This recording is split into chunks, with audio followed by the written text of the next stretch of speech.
सरगरा तारा देश शोभला हिंगल मारा हिमाचल मारा चंदा चमकू सरगरा तारा देश शोभला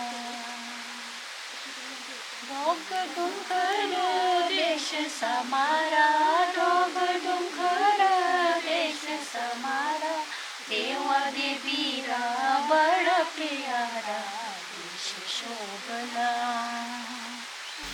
ओ देश शोभला हिमाचल मारा चंदा चमकू सरगरा तारा. So Kulbini started quite organically, I would say.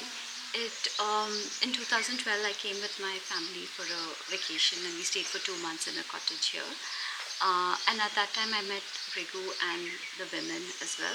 So the women had a lot of skills. They were constantly weaving or knitting. As we would walk up a mountain, we'd see women sort of skipping down but knitting at the same time. There were women who were tending to their cows sitting in a field, but they would be spinning with their takli.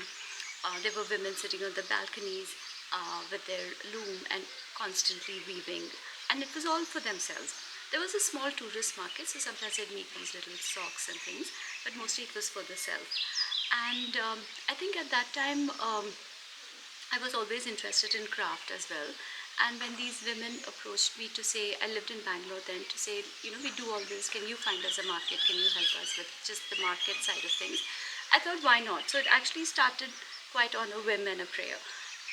And but the idea was also always, there was this thing of seeing their skill, the handmade, and that it was women's work and they were going to get a sort of some sort of financial thing out of it. It was not their entire livelihood, because here the apple orchards, which is a government program since the 80s, have been around, and there is a family income during the apple harvesting season. But for the women, they have never earned for themselves. So this was the start of that. And I would, get the things made and take it to Bangalore to sell in the flea markets at that time. And he would help with aggregating the women. And that was a big thing, because being an insider, immediately there was trust. It's like, oh, if, Nisha runs away and never comes back, we can catch Brigu. So that thing was always there. I think over time it just then built up, and slowly, as we started working with them, we started understanding the whole ecosystem, what was in the past. We talked to the older women, understood their love for wool. I mean, even Brigu knew, like from his younger days, that even he had his old family woolen blankets. And when I sort of also got exposed to these things, it was a bit like, okay, why are we not working with wool? Why are we working with acrylic, which is in the market, when wool has such a revered place in the culture and within the people's hearts? So that's when we slowly also then started moving with the wool, and that then included the Gaddi community, whose profession it was to, tend to their sheep. And slowly we built that up as well. So yes, there was a vision of, for Brigu, it was his cultural heritage. For me, it was about women and their skill and bringing that to the forefront and sort of the pride in their work. जब मैं पैदा हुआ था छोटे में, तो 8-9 साल का था मैं। विंटर में हमारे पास पापा वगैरह हमको स्पिनिंग सिखाते थे, वो भी करते थे स्पिनिंग। तो मैं देख रहा था कि ये बाद में जैसे जैसे मैं 21 साल का हुआ, 18-20, तो ये गैप एकदम ख़त्म हो गया। पहले करते थे, बाद में एकदम ऐसा लगा कि अब कोई नहीं कर रहा, सिर्फ बुजुर्ग कर रहे, वो भी अपने लिए कोई जैकेट बना लेते जैसे उनकी। तो मुझे लगा कि पता नहीं क्यों ये ख़त्म हो रहा, कैसे हम इसको बचाएं। हमने देखा कि सब लोग यहाँ एक्रिलिक में खेल रहे हैं और बहुत कम लोग बाना में यूज़ कर रहे हैं अपनी लोकल उनको।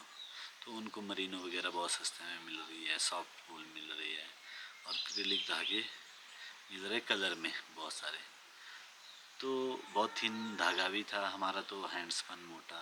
तो जब हम इनको खड्डी वगैरह में बोलते कि बनाओ इसका, तो काफ़ी उनको मुश्किल भी हुआ, क्या कर रहे तुम पुराने ज़माने की तरह, अब उनको वो कंगा चेंज करना पड़ेगा, क्या क्या, बहुत मुश्किल, बहुत पुश करके हमने इस चीज़ को उनको बोला कि नहीं, जो पुराना है वो ज़रूरी है। तो चैलेंजिंग था। स्टार्टिंग में हमने बहुत सारा रिसर्च किया उनको सॉफ्ट कैसे करना है, क्या करना है। तो काफ़ी हम इधर उधर भागे, काफ़ी एक्सपर्ट के पास भी भागे कि बताओ हमको। तो लोग हम पर उतना ज़्यादा इंटरेस्ट से वो चीज़ दिखाते नहीं थे। मगर जब हमने धीरे धीरे टचवुड हमारा फॉरेन मार्केट वगैरह में काफ़ी होने लगा, तो उसके बाद जैसे वोग वगैरह में आया, अच्छी मैगज़ीनों में आया, तो उसके बाद लोगों को लगा कि नहीं इसमें है कुछ। पहले तो एक ही गांव में थे, आज कम से कम 30-40 गांव में हमारा। ऐसा नहीं कि पूरे पूरे गांव करते, 10-10 लोग होंगे, 5 लोग होंगे, कहीं कहीं तो 20-20, 30-30 लोग भी है। तो ऐसी तरह बहुत खुशी होती है कि हर गांव में थोड़ा थोड़ा करके रीच आउट हो रहा है। मेरा तो एक ही ड्रीम है कि अभी तो सिर्फ 300 लोग काम कर रहे हैं, आने वाले टाइम में 30,000 लोग काम करें। हमारे लिए नहीं, वो अपना ब्रांड बनाएं, अपने अंडर काम करें, मगर अपना लोकल काम करें, जो लोकल बुल के साथ काम करे, और ताकि हम एक हकीकत को बेचें, दुनिया के सामने लाएं कि नहीं ये असली है। तो ये है ड्रीम, देखते हैं क्या होता है फ्यूचर में। पर अब सोच के अच्छा लग रहा है कि जितने ज़्यादा प्रोडक्शन हो रही है उतने ज़्यादा लोग जुड़ रहे हैं।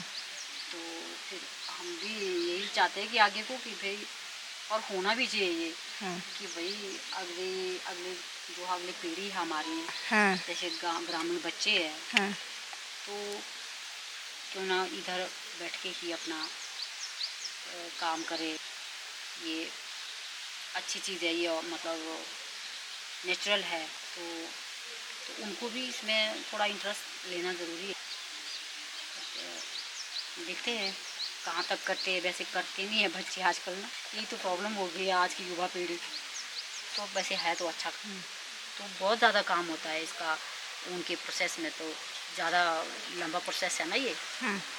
कोई वॉश करेगा ऊन, कोई स्पिनिंग करेगा, कोई कार्डिंग करेगा, कोई फिर मसाइन करेगा। जैसे हम बॉर्क के लिए धागा तैयार करते हैं, जैसे हमारा हैंड्सपन ही होता है, ये हमारा हैंड्सपन है, तो ये हमने मसाइन किया हुआ है हैंड्सपन। तो इसके लिए भी फिर बहुत ज़्यादा लोग हैं जो मसाइन करते हैं, मतलब उसको प्लाइड करना, मतलब बॉर्क के लिए धागा तैयार करना। जैसे यहाँ बना हुआ था ना, थोड़ी औरतें करती थी पहले काम, तो मेरे छोटे भाई की वाइफ भी करती थी कुसुम काम, तो उसने दिया था मेरे पास सबसे पहले हम एक्रेलिक में ही करते थे। जो वो उस दिन वो स्कर्टें वगैरह नहीं लाई थी, वो बुनी है मैंने सबसे पहले मशीन में, जैसे वो स्कर्टें तब किया मैंने उसमें काम, जैसे वो एक्रेलिक वूल में ही किया जैसे। तो उसके बाद तब थोड़े क्रोशिया का किया हमने, श्रग वगैरह बनाए जैसे। तब उसके बाद लगा कि ऊन में भी कर सकते हम काम। तब निशा दीदी ने लाया कि भाई पहले हम नेचुरल कलर में, ये 3 कलर होते थे हमारे पास, इसी में ही करते थे हम काम जैसे। तो उसके बाद एक जैन आई, तब उसके साथ किया हमने डाइंग थोड़ा थोड़ा। तो फिर तब लगा पता कि हाँ ऐसे करते हैं ऐसे करते हैं। तो पहले तो ऐसे ही चलता रहा प्रोसेस कि भाई अब कैसे आए कलर, कैसे नहीं आए। तो मतलब थोड़ा थोड़ा वो राय लेती थी पुराने बुजुर्गों से, तो वो कैसे करते थे कलर, तो फिर उनसे थोड़ा थोड़ा सीख के तब जाके किया हमने। तब बाद में हमारे को ट्रेनिंग भी मिली इस चीज़ की, डाइंग के बारे में। तब तो अब पता है हमारे को कैसे कैसे करते हैं वो। चलो इन कुल्बी बीम्स के उसमें हमारे को पैसा भी बहुत ज़्यादा, मतलब जितना हम कमाते थे उससे ज़्यादा ही कमा रहे हैं। जैसे घर में तो उतना नहीं बनता था ना, तो फिर जब कुल्बी बीम्स में आए तो तब हमारे भी थोड़े निकल गया, थोड़ा बजट भी करते हम। जैसे आरडी होती है हमारा, थोड़ा महीने का 3-4 हज़ार उसमें कर लेते हम जमा। बाकी तब अपने खर्चे खुद ही उठा लेते हैं, थोड़ा घर के लिए देती हूँ, और घर का सामान वगैरह भी डालती हूँ अपने पैसों से। तो तब जो हमारे जो पुराने ये जो हमारे पुराने दौड़ू थे, पट्टू थे, ये भी ख़त्म हो चुके थे, मतलब कोई भी नहीं बनाता था इस चीज़ को। वो हमने दोबारा से जिंदा किया उनको। हमने नहीं सोचा था इतना ज़्यादा चलेगा, तो बहुत बढ़ गया। ऐसे हम लोगों को हर महीने आ रहा है, नहीं तो अपने हस्बैंड के सामने हाथ फैलाने पड़ते ना, बनी है ना जरूरत, खुद कमा रहे हैं। अपनी कमाई का कुछ मज़ा ही अलग है सोचने का। और उससे क्या किया था? अपने लिए सूट, लेडीज़ को तो सूट वूट बस वही आस्ते आस्ते सारी लेडीज़ ज्वेलरी भी खरीद रही है। तो कभी ऐसे सोचा था कि निटिंग से आपको ऐसे पैसे मिल सकते हैं? इतना ज़्यादा तो नहीं सोचा था। हम लोगों को नज़दीक भी है ना, पास में ही है, अपना काम भी कर लिया तो यहाँ भी आ गए। से मेरी देवरानी है, मैं 3 है हम लोग। एक तो आई थी पीछे ना, वो बोली थी ये फैमिली बिजनेस है, स्टूडेंट आई थी पीछे फैमिली बिजनेस, ऐसा लग रहा है तो family business. So when we first started Kolbe Wims, it was 9 women initially, and we were processing like 50 kgs of wool, 100 kgs of wool. We were making for a very small winter season of 2 months. Slowly the work started increasing. The group also moved from 9 to 14 women, and then we started increasing the quantity of wool we bought. So it went from 100 to 500 to 2000, and now it's 8000. And so at one point of time we realized that spinning was our bottleneck. It was really not working for the women to, because spinning takes time. So if they were spinning, they couldn't knit or weave. So at that time we told them, start including people in the community. Like you have people around you, your elders who know how to spin. Why don't you start finding out people and who you can give this work to? So then they started sort of finding their friends and family members, not just in their own village but in neighboring villages. So like this, each of these 14 women sort of has built a network of 10, 12 women below them, who are their peers, like who are their own community members. But it is a rather large network. I mean, we knew approximately there are 200 or so or 300 women working with us now. It has grown to that, and there are different clusters in other villages. And and all of it works on relationship. It's just like a relationship which makes them navigate this and helps them sort of manage this. It's completely decentralized, and I think it's a beautiful web of relationships that they have built for themselves in working with wool.